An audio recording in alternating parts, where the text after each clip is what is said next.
Sponsored by Life Care Hospital and Research Center. Best treatment facility available. Address Janta College Road, Anandpur, Rewa. School going बच्चे myopia के हो रहे शिकार। जांच के दौरान हुआ बड़ा खुलासा। नमस्कार, मैं हूं आस्था, स्वागत है आपका। आप देख रहे हैं खबर आप तक। स्कूल गोइंग बच्चे तेजी से मायोपिया के शिकार हो रहे हैं। इस बात का खुलासा तब हुआ जब रीवा शहर के शासकीय मार्तंड उच्चतर माध्यमिक विद्यालय क्रमांक 2 में आयोजित निःशुल्क नेत्र शिविर में आए हुए बच्चों की जांच की गई। जांच के दौरान अधिकांश बच्चे मायोपिया के ग्रसित पाए गए। माना जा रहा है कि विंध्य क्षेत्र में बच्चे बहुत तेजी से मायोपिया नामक बीमारी से पीड़ित हो रहे हैं, जो गंभीर चिंता का विषय है। इस बीमारी के बारे में जिला अस्पताल में नेत्र सर्जन के तौर पदस्थ डॉक्टर नेहा तिवारी ने बताया कि समय समय पर बच्चों की आंख की जांच कराना आवश्यक है। किसी भी प्रकार की तकलीफ होने पर चिकित्सक से संपर्क जरूर करें। उन्होंने यह भी बताया कि इन दिनों राष्ट्रीय नेत्रदान पखवाड़ा चल रहा है। 25 अगस्त से 8 सितंबर तक यह पखवाड़ा चल रहा है। इसके प्रति लोगों में जागरूकता के भाव होने चाहिए। नेत्रदान करना चाहिए। कौन लोग नेत्रदान कर सकते हैं और कौन नहीं कर सकते, इसके संबंध में भी उन्होंने विस्तार से जानकारी दी। आइए सुनते हैं। देखने को मिल रहा है राष्ट्रीय नेत्रदान पखवाड़ा जो ये चल रहा है, इसके तहत आपने कार्यक्रम आयोजित किया है। क्या है ये पूरा कार्यक्रम? ये national programme of control blindness की तरफ से हर साल 25 अगस्त से लेके 8 सितंबर तक नेत्रदान पखवाड़ा आयोजित किया जाता है, जिसमें सभी लोगों को नेत्रदान से जो जुड़ी जानकारी है और उससे जुड़ी जो भ्रांतियां हैं उन सब के बारे में बताया जाता है। बच्चों का भी यहाँ टेस्ट चल रहा है? जी, ये बच्चों का भी सरकार की तरफ से ही एक प्लानिंग है कि जितने भी स्कूल गोइंग चिल्ड्रेन हैं, स्कूल गोइंग जो बच्चे हैं, उनमें मायोपिया की शिकायत बहुत ज़्यादा आ रही है, सबको चश्मे लग रहे हैं। इसीलिए इन बच्चों के लिए भी एक प्रोग्राम रखा हुआ है कि स्कूल में ही आके इनका आई टेस्ट किया जाएगा और जो रिफ्रैक्टिव एरर के बच्चे मिलेंगे इनका चश्मा भी इनको सरकार की तरफ से फ्री में मिलता है। ये पूरी प्रोसेस इसके बाद कहाँ पे होगी? ये सारी प्रोसेस भी यहाँ पे करने के बाद फिर इनको जो बच्चे हम यहाँ से छाटेंगे जिनको रिफ्रैक्टिव एरर है, जिनको चश्मा लगता है, आंखों में जो भी समस्या है, इन सबको जिला अस्पताल बिछिया बुलाया जाएगा। वहाँ पे इनकी निःशुल्क जांच होगी और सरकार की तरफ से निःशुल्क इनको चश्मा भी प्रदान किया जाएगा। और जो ये समस्या मायोपिया की आप देख रही हैं बच्चों में, इसकी जागरूकता की क्या?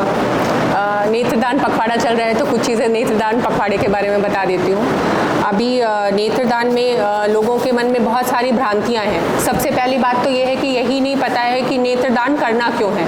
ऐसा लगता है कि नेत्रदान में पूरी की पूरी आँख निकाल ली जाती है। ऐसा नहीं है, पूरी आँख नहीं निकाली जाती है। आँख के बीच जो बीच का पार्ट होता है, जिसको हम अपनी भाषा में कॉर्निया या सामान्य भाषा में पुतली कहते हैं, उसको निकाला जाता है। नेत्रदान जो है वो मृत्यु होने के 6 से 8 घंटे के बीच में डॉक्टर आके पुतली को निकालते हैं और एक इंसान के नेत्रदान करने से 2 लोगों को हम रोशनी दे सकते हैं। अब एक दूसरा सवाल आता है कि किन लोगों को पुतली की ज़रूरत होती है। ऐसे कौन से लोग होते हैं जिनको पुतली की ज़रूरत होती है? तो पुतली जिन जिन कारणों से ख़राब हो जाती है, जैसे कुछ लोगों को रोड ट्रैफिक एक्सीडेंट हो गया, आँख में चोट लग गई, आँख की पुतली पूरी सफ़ेद पड़ गई, कॉर्नियल डिस्ट्रॉफी जो पैदाइशी पुतली सफ़ेद हो जाती है, एसिड पड़ गया आँख पे, उनकी पुतली सफ़ेद हो गई, कुछ ऑपरेशन होते हैं, ऑपरेशन के बाद पुतली में सूजन आ गई, वो पुतली ख़राब हो गई। उन सभी लोगों को पुतली की ज़रूरत पड़ती है और ये एक बार जब पुतली ख़राब हो जाती है, वो किसी भी दवाई या किसी भी तरह के ऑपरेशन से ठीक नहीं होती है। उसका एकमात्र इलाज रह जाता है कि अगर किसी ने नेत्रदान किया है, उसकी पुतली उठा के हम पेशेंट की आँख में लगा देते हैं। सेकेंड चीज़ आती है कि नेत्रदान कौन कौन से लोग कर सकते हैं। ये भी अवेयरनेस नहीं होती है कि कौन नेत्रदान कर सकता है। तो पहला है उम्र। जो भी 6 साल से लेकर 50 साल 60 साल तक के लोग हैं, वो नेत्रदान 100 साल के हैं वो नेत्रदान कर सकते हैं। किसी भी कम्युनिटी, किसी भी जाति के लोग नेत्रदान कर सकते हैं, मेल फीमेल सभी कर सकते हैं।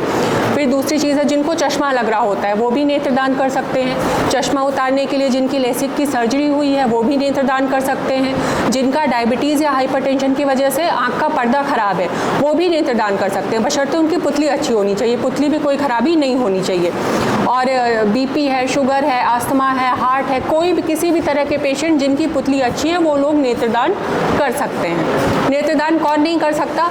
जिनकी मृत्यु डूबने से हुई है, हैंगिंग फांसी से जिनकी मृत्यु हुई है, जिनको एड्स है, जो भी वायरल इन्फेक्टिव डिसीज़ हैं वो सारी हैं, हेपेटाइटिस ए है, hepatitis C, blood cancer, septicaemia ऐसा। मैडम डॉक्टर नेहा तिवारी जो नेत्र विशेषज्ञ जिला चिकित्सालय रीवा में है, आपके द्वारा नेत्रदान पखवाड़ा के संबंध में विस्तृत जो जानकारी दी गई है उसके संबंध में सबको जानकारी मिली है। मैं भी थोड़ा सा उसी के संबंध में बात करूंगा। नेत्रदान पखवाड़ा एक नेत्रदान से संबंधित जागरूकता अभियान है।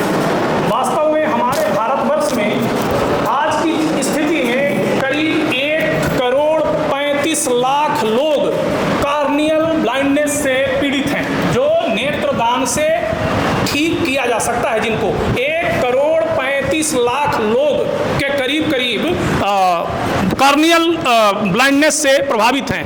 यदि हम नेत्रदान के बारे में जागरूक करें तो निश्चित रूप से इसमें सफलता मिल सकती है, परंतु अभी नेत्रदान के संबंध में लोगों को जानकारी नहीं है। जिस तरह से सभी दान जिंदा रहते किए जाते हैं, दान सारे के सारे जिंदा रहते किए जाते हैं, एक यही दान है जो मृत्यु के बाद किया जाता है। नेत्रदान के बारे में जागरूकता न होने के कारण हमारे देश में कार्नियल ब्लाइंडनेस, जो अभी मैडम ने बताया कार्निया या सामान्य भाषा में पुतली कहते हैं, पुतली है नहीं एक्चुअल, वो पुतली तो दूसरी चीज है, लेकिन आम लोग पुतली ही समझते हैं। कार्नियल एक ट्रांसपेरेंट होती है पार्ट, इस पार से उस पार उसमें रोशनी चली जाती है, लेकिन जब किन्हीं कारणों से आम भाषा में लोग कहते हैं फूल ही पड़ गए, सफ़ेद हो गई पुतली, कार्निया सफ़ेद हो गई, तो रोशनी उस पार नहीं जा पाती है और हमारे रेटिना तक वो प्रकाश की किरणें नहीं पहुंचती, तो हमको दिखना बंद हो जाता है। दी गई बच्चों को अपने नेत्र को सुरक्षित रखने के लिए जानकारी दी गई, साथ ही साथ नेत्रदान के लिए भी इन्हें प्रोत्साहित किया गया और उसके बारे में जो भी भ्रांतियां थी उसके बारे में बताया गया।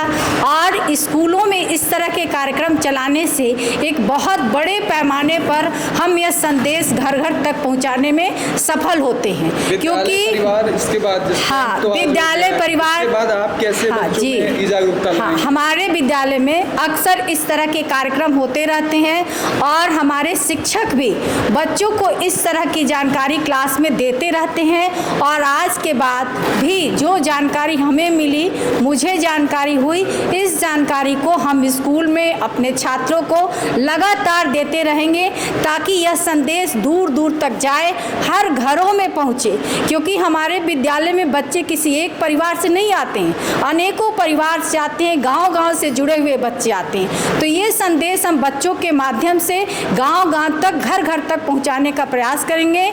इसमें मैडम का सहयोग हम लोगों को मिला। को sponsored by food castor, Samdariya gold, Sirmaur चौराहा, रीवा, MP।